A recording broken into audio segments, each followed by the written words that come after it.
Hello, friends, and welcome back to Stories About Entitled People. So it's a case of classic mispronunciation. You say borrow till yours is up, she says cancel mine so it's never up, and borrow yours forever. Potato, potato. I wish there was a way for you to get her charged for the Wi-Fi she stole from you in the past year, OP. You aren't entitled to my Wi-Fi. So a few years back, my wife and I moved cities so she could enjoy some better job opportunities after she finished studying.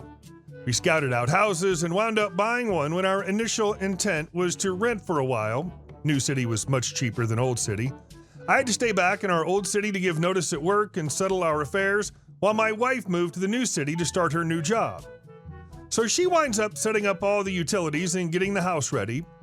Now, my wife works some of her job remotely, so internet is a must-have for us. So we get the big unlimited package, and it's all up and running by the time I get there. Now, unbeknownst to me, the internet/cable guy van had attracted the attention of a SAHM that lived next door. She gets to talking to my wife and laments that it's taking the cable company forever to fix her internet. My wife, who's looking to make friends in the neighborhood, offers her a password to our Wi-Fi until she gets hers fixed, which should be just a couple more weeks. Anyhow, I arrive and start my new job, transfer, so same crap, different city, none the wiser that we have a leech sucking at our Wi-Fi. Now, the internet is occasionally slow. Netflix runs at a lower resolution, but I chalk it up to our provider being an evil conglomerate that enjoys breaking your spirit slowly. So besides the occasional B to friends about the amount we pay for what we're getting, I don't spend too much time thinking about it. Learn from me, people. Don't be apathetic like me, kids. Look into why your internet sucks. Now, about 9 months later, the wife and I are out of town visiting family. My wife's in the shower when her phone rings. I answer with, "Wife's phone, husband speaking." It's the neighbor lady. She wants to know where we are. I don't usually tell people that we're out of town, but we're neighbors, so I say we're away for the weekend. She sounds pretty exasperated and tells me that there's been a power surge or outage or something and that the internet has stopped working. I tell her, that sucks, maybe she should contact her cable company if her internet has stopped. But she corrects me that it's my internet that has stopped working. I'm confused at this point, but my wife is out of the shower, so I mute the phone for a minute and we chat about it. My wife does that surprised Pikachu face and the whole story comes out. This woman and her family have been using our internet for almost an entire year. I unmute the phone just in time for a now angry neighbor lady to demand to know where we keep the spare key so she can reset the modem/router. I actually laughed at her. I'm not letting you in my house. You've been stealing Wi-Fi for almost a year now. You've had a good run. Get your own freaking internet, lady. She gets angrier and angrier. I can't remember everything that was said, but she definitely burned up any goodwill my wife and I might have had. Now we have cameras for our house, but without the internet, they were only going to be recording to the hard drive, not the cloud storage we could see remotely. The woman was sounding a bit unhinged, and I could hear her kids complaining loudly in the background. So while she's putting one of her spawn on the phone to try and guilt trip me, my wife uses my phone to call a friend who does have a spare key to go around and check it out. The friend has some insane family, so he understands and heads over. I've long since hung up on neighbor lady when he calls me to say that when he arrived, her and the 4 kids were busy searching our front yard for a keystone. We don't have one. He told them to leave, and she and the kids became very irate until he pointed out the cameras and told her he was happy to call the cops. Our friend reset the router and the cameras, but left the Wi-Fi switched off. When we came home, I promptly changed the name of the Wi-Fi to Get Your Own Wi-Fi, changed all the passwords, and made sure that the only devices connected were ours. The internet's great now. I still complain about evil conglomerate, and while we've had a couple run-ins with the neighbor lady, all I have to do is threaten to upload the attempted break-in video and she leaves us alone. I wonder if she even had her own internet in the first place. Bad idea by her telling you that the internet was out. If she hadn't, she'd still be using it. Good job on your behalf. And our second story. I don't work for you specifically. A couple years back, I worked for a very large resort-style place. It was where some very, very wealthy people had vacation homes. This place was huge, as it was basically its own town, and I happened to be in a small subsection of the largest apartment.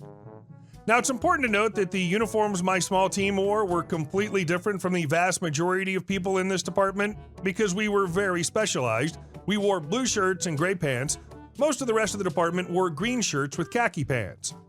Actually, I'm fairly certain that we were the only team, other than the on-site EMTs, who had blue uniforms.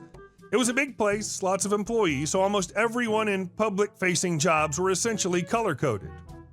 Anyways, it was literally my second to last day on the job, and I had to go to the main office for the department because that's where we kept things that we didn't need all the time. Space was extremely limited in our office. I run inside, pick up the box that we need, and head back out to my vehicle. A lady who's wearing a green shirt walks up to me, and since I try to be a decent person, I smile and say hello. Lady: "Oh, perfect. I need help taking a whole bunch of crap over to the banquet hall." Me, very clearly holding a heavy box that's labeled for my team. I'm on a tight schedule, sorry. My team worked a very time-sensitive position. I'm talking down to the second sometimes. Lady: "That can wait. I need help now." Me: "I'm really sorry, but I need to get this to..." Lady: "I don't care. You need to help me." Me, completely out of F's to give, not to be rude, but you aren't my supervisor, and my actual supervisor will tear me a new one if I don't get back to our office right now. Lady: "I'm gonna tell head of department about this." Me, over my shoulder as I walk away: "Go ahead, he's in his office right now. I just said hi to him." Anyways, I headed over to my office and pretty much forgot about the interaction because we were slammed that day, and it was non-stop until we closed. The next day was my last day on the job, so I wasn't surprised to see the head of the department show up when my shift was almost over. He was a really good guy, one of the best upper management types I've ever met, and really made an effort to get to know everyone in his department. My supervisor and I greeted him, and we chatted while I finished cleaning up my station.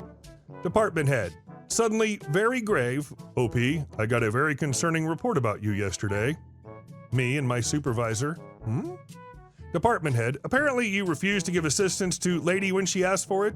Me: "Oh yeah, I was bringing supplies from storage back here and didn't have time. She was kinda rude." Department head, grinning widely at his own joke: "Well, in that case, I'm afraid that I'll have to let you go if you don't apologize to her." Me: "I'm terribly sorry it has to end this way, department head, but I must stick to my principles." He laughed, shook my hand, and told me I could always count on him for a good reference, while my supervisor cackled in the background. It wasn't a perfect job, but it was one of the better ones, and I'll always be a little sad that I had to move away. But at least it ended with a pretty good chuckle. So the lady thinks she got you fired? If so, her bad behavior just got reinforced, and she'll do it again to someone else. And our next story. Sit down and be quiet. Sure thing. This happened in Sweden about 40 years ago. And even if my memories may be a bit hazy, the gist of the story's absolutely true, even if the details are a bit off. I had bought an old clunker of a car to get to my new job. And when I say clunker, that's being nice. It was mainly held together by gaffer tape, and it cost me a whopping $100. Kind of temporary until I got my first paycheck. On my way home, one of the few police cars in my small town, 25K, pulled me over, which was indeed understandable as it was around midnight and the car being what it was, but it was actually roadworthy and their issue was with the road tax. They said it was unpaid and that it was illegal to drive the car. However, they knew who I was because my dad was the district court judge, so they allowed me to drive home while following me, so I'd actually go home, I guess. I complied, of course. When I parked outside our house, they said they had to take the plates off the car and that I could pay the tax the next day, go to the station, show the receipt, and get the plates back. Fine, I said. They started rummaging in the trunk of the car and discovered someone had pilfered their toolbox. I offered them to take the keys instead, but nah. They asked if I had a screwdriver in my car, and I said no, I just bought it. I started to talk about other options, but the boss cop told me to just go sit in the car and stay quiet. Not another word from you, little missy kind of attitude. I complied, of course. I was just about to say I could fetch a screwdriver from the tool shed, but they weren't interested in that. I do think they were worried that I'd wake the judge. Oh, horror. Or not, so they opted to call the other car they had roaming the town that night, a canine unit. And that got noisy. We lived near the park, so of course those cops figured it was an opportunity to let the dogs stretch their legs. Well, I obeyed orders, sat there, was quiet. They were not. First, my father came out in his robe and slippers, looking slightly frazzled and confused. Not exactly someone to be afraid of. but I just sat there as instructed because I knew what would come next. My mother. "What are you doing with my daughter?" Well, it went downhill from there.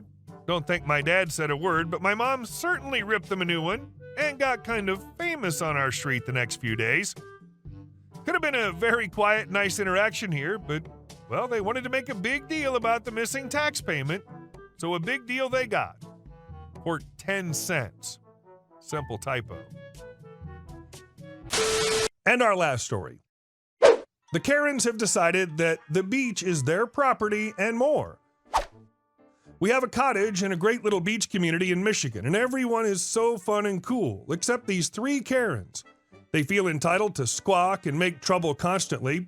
Just since we've been there the last 5 years, they cut down a neighbor's tree when the neighbor was out of town, forcing the neighbor to wrap signs around their remaining tree to prevent unlawful cut down, sued our association to remove a brand new park quality swing set. It replaced a nasty old wood set that had been there 20 years. The lawsuit has almost bankrupted the HOA, and we've all had to put in more money. I've paid $450 personally. They yell at older and disabled people who can't walk to the beach and get dropped off because you can't park here. Got the local utility to install super bright LEDs all over the park to prevent crime. It's like being in a parking lot and ruins the park and beach at night. They also got one installed to light up a neighbor's house that they're feuding with totally illegally, but they used to work for the power company, so they had a connection. Yell at anyone who sits on their beach in front of their house, even though the beach is owned by the community, not them personally. Plus, any Great Lakes shore the public had the right of way. Killed a tree planted in memory of a longtime resident who passed away. 3 times we've replaced the tree, and we've had to keep a monitor on it to check if it's getting poisoned. And they even had the audacity to let their grandkids play on the swings even after they cost us all that money to defend it. There are countless little things they do all the time, and no one can stand them, but no one really wants to fight them. But now, perhaps we get justice. We're proposing new bylaws and trying to figure out what we can include to stop them from terrorizing the community and creating such a nuisance. That's what we came up with at one of our meetings. We enlisted a lawyer with experience with HOAs to draft the bylaws. There's a fine for destroying trees not on your property. The fine would be very large. We also put some cameras near the memorial tree to catch Karens if they try to damage it. Included wording allowing people to drop off near the beach and put signs up indicating this. Clarified that it is illegal to install additional lighting except on your own property without prior approval from the HOA, and again a hefty fine was imposed. Removed lighting installed without authorization, informed the power company that any installation of lighting in common areas without HOA approval would result in a complaint to the Public Utilities Commission and possible litigation. In general, anything the Karens do will be spelled out in the bylaws in exactly specific terms, and there are penalties for that as well. We researched local laws and found out the Karens' property could be seized if they refuse to pay fines. Hey guys, thank you all for watching the video. I'll see you in the next one.